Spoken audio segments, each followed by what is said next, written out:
is the No, flare. no. No. This one. No, because it is To the flare gas.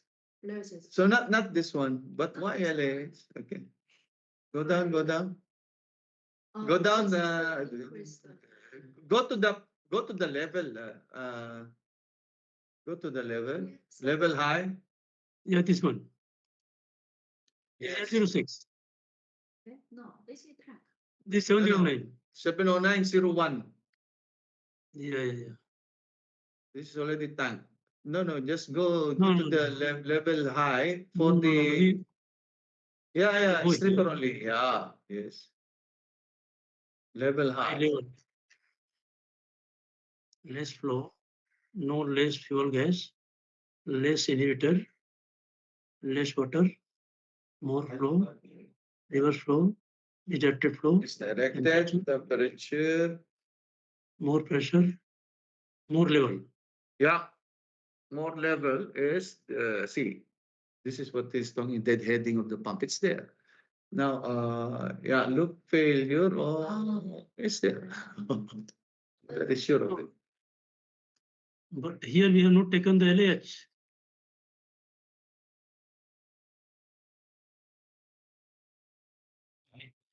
Right, course?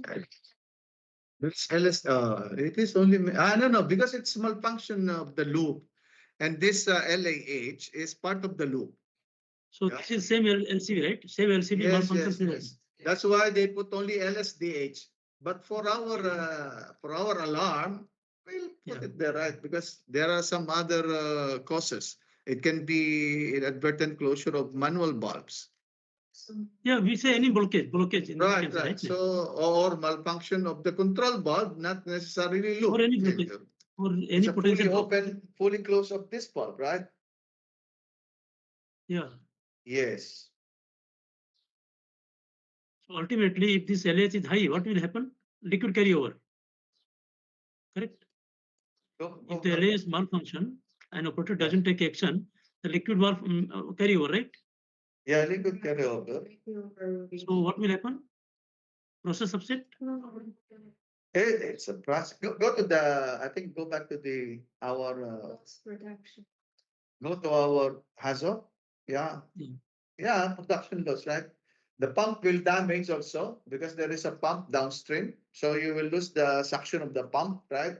Leading to seal damage. There will be also It's the level leading to potentially carryover and upset. copy this and we can modify it.